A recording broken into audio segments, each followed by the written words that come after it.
Hello जी, राम राम जी। कैसे हैं आप सब? आशा करते हैं आप सब भी ठीक होंगे। सुबह के अभी 5:35 हो चुके हैं और मैं उठ गई थी 5:15 बजे। तो वही अभी थोड़ा सा यहाँ पे टहल रही थी। सोचा कि आपको भी ये बहुत ही प्यारी सी मीठी सी आवाज़ें सुनाऊं जो काफ़ी देर से मैं सुन रही हूँ और जिनकी आवाज़ें सुनकर मेरी आँख खुल जाती है। जब से मैंने इस रूम में तख्त पर सोना शुरू करा ना, तब से इतनी सवेरा मेरी आँख खुल जाती है।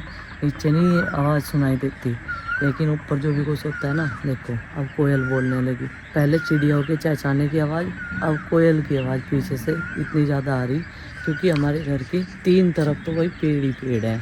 बहुत ही बढ़िया लग रहा ये वाला नज़ारा देख के। और इधर से निकलेंगे सूर्य देवता सुबह सुबह और चंद्र देवता फिर। ये देखो नमस्कार करते हैं इनको और फिर सूर्य देवता दर्शन देंगे। सभी पक्षी अपने घोंसलों में से निकल के जंगल की तरफ को दौड़ते जा रहे सुबह सुबह के टाइम, बिल्कुल अर्ली मॉर्निंग में। देखो वो नज़र आ रही थोड़े थोड़े से। अभी अपना खाना पीना दाना पानी लेने के लिए निकल ली है। तो चलो भाई, अब मैं चलूँगी नीचे। पहले जाऊँगी पुराने घर में, वहाँ पे करके आऊँगी साफ सफाई। और सामने वाले खेत में कितने सारे कुत्ते बैठे हैं। इनू भी है इनके साथ, हाँ इनू भी इनके साथ ही खेल रही। वैसे इनू इनसे डरे हैं, लेकिन इस टाइम इनके ग्रुप में ही शामिल हो रही। हमारे इस घर में इतनी ठंडक रहती है सुबह के टाइम। अभी भी हमने रजाई ओढ़ रखी थी। अप्रैल का महीना चल रहा और आज होगी 14 अप्रैल। ये देखो जी, सुबह सुबह इतना ठंडा लगता है। और सिर्फ एक विंडो खोल के रखते हैं। अगर दोनों दरवाजे खोल के मैं छतनी लगा के सोए तो भाई सर्दी का कुछ ठिकाना नहीं रहने का। और देखो पीछे से भी कितना अच्छा व्यू लग रहा चलते हुए। और अब जो है पक्षियों की आवाज़ें, जैसे जैसे दिन निकलना शुरू होगा ऐसे ही भौरों की आवाज़ जो है वो बंद हो जाएगी। और मोर की आवाज़ भी बहुत अच्छी लगती है जब सुबह को सुनने को मिलती है। अभी इस चबूतरे की भी साफ़ सफाई कर दी और अपने गार्डन की भी। इधर से देखिए इधर तक बिल्कुल नीट एंड क्लीन हो गया, क्योंकि रात के टाइम मैंने इस पर मावा निकाला था और खाना भी यहीं पे बना था कल शाम के टाइम। अब चलती हूँ मैं उधर। पूरे 6 बज चुके हैं। वैसे आज मैं 15 मिनट लेट हूँ, जल्दी चली जाऊँ, नहीं तो हर रोज़ आज मैंने सोचा कि इधर का मिट्टी का चूल्हा साफ करती चलती हूँ। हमने मंगाया है ये अगारो का गैलेक्सी गन मसाजर। यह मसाजर तेज वाइब्रेशन के साथ मांसपेशियों के दर्द में राहत देने और मांसपेशियों को आराम पहुंचाने के लिए डिजाइन किया गया है। रिचार्जेबल बैटरी जो 3 से 5 घंटे तक का बैकअप देती है, कहीं पर भी इस्तेमाल की जा सकती है। साथ में 1 साल की वारंटी भी है। तो भाई ये जोत जो है तेल वाली वो पूरी रात जलती है और हमें इसका रात को भी ध्यान करना पड़ता है। अरविंद और प्रीति आते हैं 2 दिन से, तो भाई यहाँ की साफ सफाई सब हो चुकी है। मैट बाद में डाल लेंगे आने के बाद में। तैयार होकर आ जाएंगे ना उधर से नहा के, तब मैट डाल लेंगे।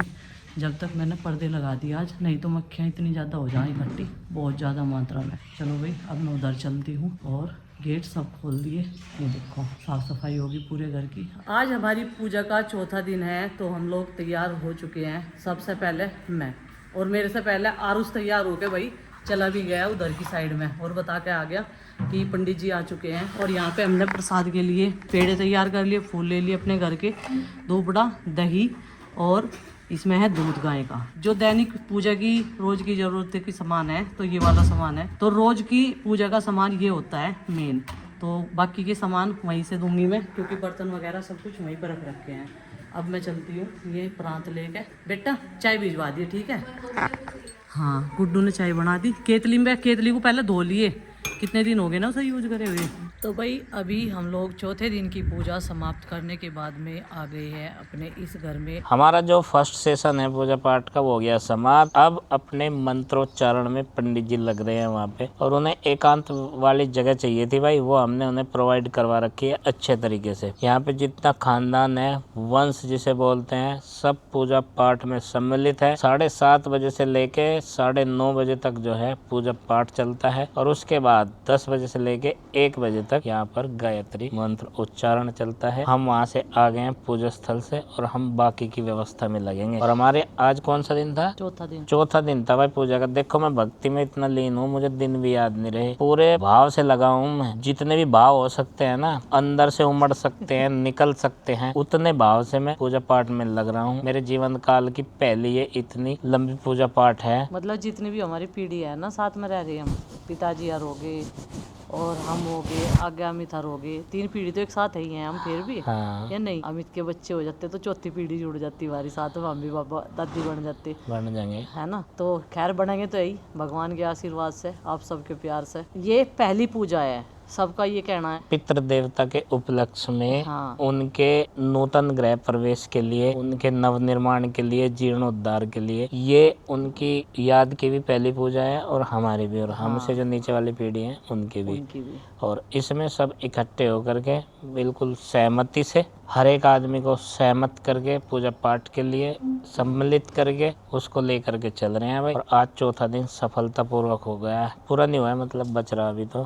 पितृदेवता महाराज आगे भी अपनी कृपा दृष्टि बनाए रखेंगे, ये काम बिल्कुल सफल तरीके से करवाएंगे हमसे। अभी शेड्यूल जो बचा है वो 3 दिन का हो रहा है, यानी कि 15, 16 और 17 तारीख तक। और 15 तारीख में कल फिर से यही है सेम जो पिछले 3-4 दिनों से हो रही है पूजा। और 16 तारीख में हमारे यहाँ पे हवन यज्ञ और भंडारा होगा। और 17 तारीख में जो भी नारायण बलि का एक प्रोसेस होता है, बताया पंडित जी ने, वो जो है हरिद्वार में होगा, उसके लिए वहाँ पर भी जाएंगे। और बता कुछ मेरे जितना याद आ रहा था। मैं तो ये बता रही आपको, आज जितनी भी चीज़ों की सामान की लाने की तैयारी है वो सब कर रख दो, फिर आप भी आराम से पूजा में बैठियो, और ये सारी जिम्मेदारी अंकित को सौंप देंगे, वो अपना उठाता रहेगा, देता रहेगा। अच्छा, मतलब जितना सामान है आज ही ला के रख लिया हाँ, जाए। जैसा ये आवेंगे, जोड़े आवेंगे, उनके लिए आइयो और पंडित जी के भी लिए आइयो। अच्छा जी, तो ये काम मेरे याद दिलवा दे, जो मैं भूल भी जाऊं, मुझे बिल्कुल विचलन नहीं देती, बिचलाहट यानी कि कंफ्यूजन मुझे बिल्कुल नहीं होती। ये मुझे समय समय पे याद दिलाती रहे तो सारी पत्नी का चीज़। यही तो कर्तव्य हो, और क्या कर्तव्य हो, परिवार चलाना। मेन कर्तव्य तो यही है, परिवार चलाना और अपने हस्बैंड को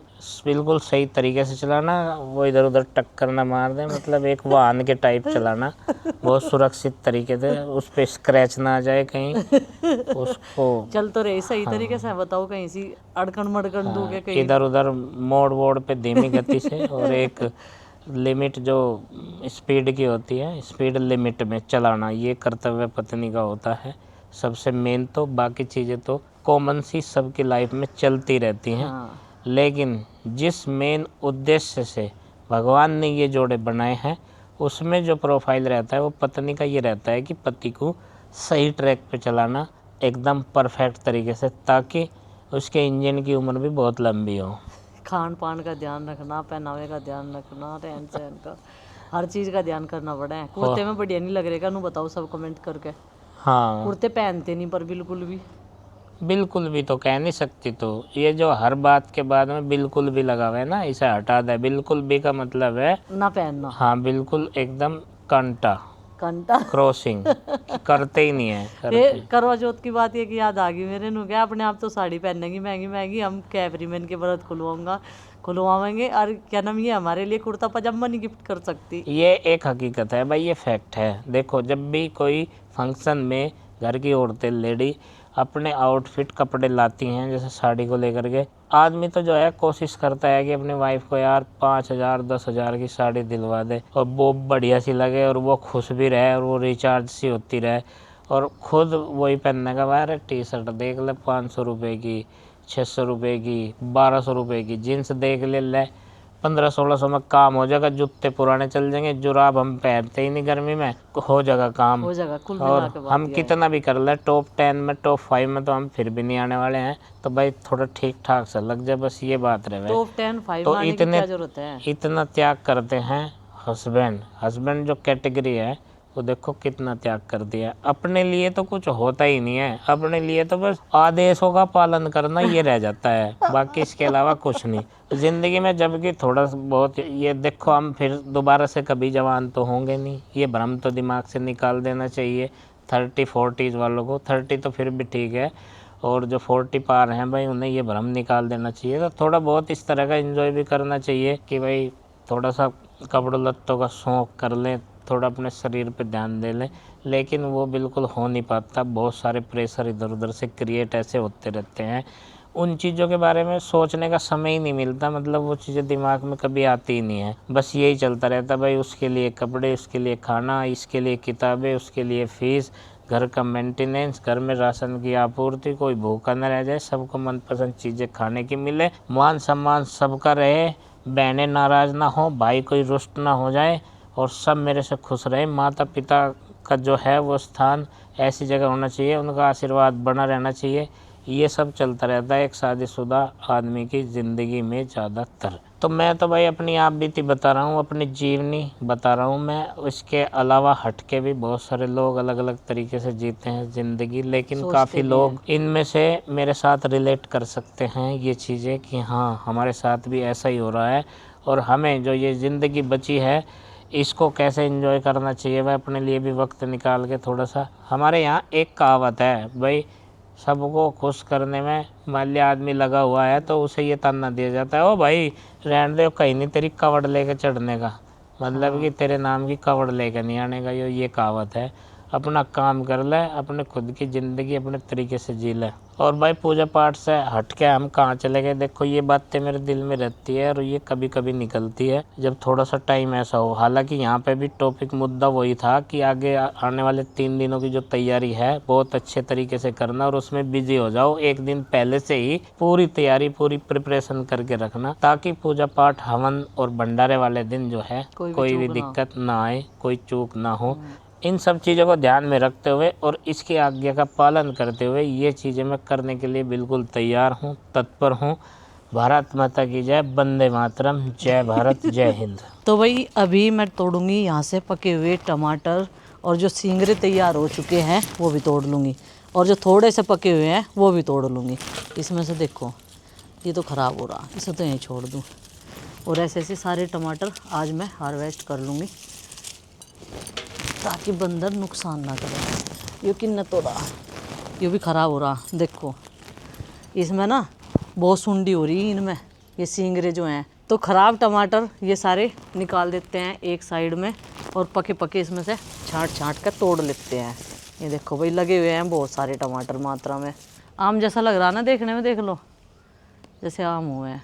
इसकी शेप भगवान ने कैसी बनाई। ये तोड़ लिए टमाटर बंदरों से पहले ही। और ये ना 2 दिन में रख के फ्रिज में नहीं रखते हम इन्हें, ऐसे ही रख दूँ मैं ठा के ना, और ये पक जा रखे रखे। जैसे ही पीले से हुए हैं थोड़े से, रोज़ तोड़ लूँ 2-2 4-4। देखो कितना टमाटर है, एक टहनी पे कितने कितने हैं देखो, है भी टमाटर ही टमाटर है। अभी मैं इधर की साइड में आ रही थी और देखा तो क्या, हर एक पौधे पे भिंडी के फूल खिल रहे हैं। इतने छोटे हैं पौधे पे फूल आने शुरू हो गए। ये देखो जी भिंडी आनी शुरू हो जाएगी। और ये हमारे साथ में तीसरे साल में अब की बार हम यहाँ से भिंडी खाएंगे तोड़कर, क्योंकि जितनी बार भी मैंने इससे पहले भिंडी बोई थी वे नहीं हुई, कई बार कोशिश करी वे भी नहीं हुई। लेकिन ये इनकी पैदावार तो ठीक ठाक सी होगी। हर एक पौधा जितने भी बीज लगाए थे सारे पौधे जीवित हैं भाई, और इन पे इधर की साइड में फूल आने शुरू हो गए। प्याज भी अच्छे से बैठ गई, लेकिन प्याज को मैं टच नहीं करने की, अभी मना कर रखा प्याज को छूने के लिए। इनसे दूर दूर ही बैठी।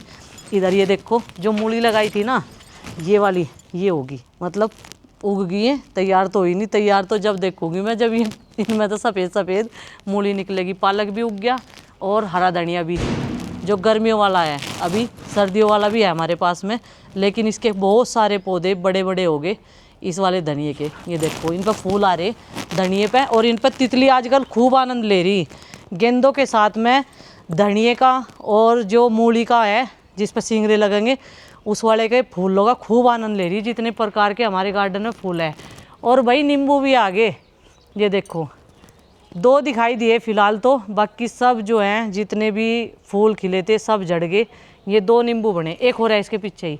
ऐसे ही पत्ते हैं, ऐसे ही नींबू हैं, तो इसलिए दिख नहीं रहे ज़्यादातर। देखो ये लग गया इसमें फंगस, है ना, स्प्रे होगी। इस तरह का फंगस जो है इसे ख़राब कर रहा नींबू को। ये जो वाइट वाइट से ही हो रहे। अभी तो 3 दिन बाद टाइम लगेगा, 17-18 में देखेंगे, स्प्रे करेंगे इसमें। तो भाई दोनों देवरानी जेठानी लगे हुए हैं रूटीन में, और बच्चे चले गए घर शिवानी के साथ में। तो अभी मेरे कपड़ों की धुलाई रह रही है थोड़े से मतलब साड़ियाँ। आज कपड़े चेंज करने पड़े क्योंकि वो साड़ी ना ज़्यादा चुभ सी रही थी, उसका कपड़ा ऐसा ही है। तो आज मैंने पहनी थी अपनी रेड कलर की साड़ी। हर रोज़ अलग अलग साड़ियाँ पहन रही मैं, उस दिन से पूजा में बैठ रही। और पूजा में ना साड़ी पहन के बैठना चाहिए जब अपने देव पितरों की पूजा हो। चलो भाई अभी बस 2 दिन का काम रह रहा और साहब तो चले गए अपनी ड्यूटी पे, जो उनकी हर रोज़ की ड्यूटी होती है। तो बस मेरी प्रीति की ये 2-3 साड़ियाँ रह गई। अभी मशीन चला दी और इसमें डाल देते हैं लीची।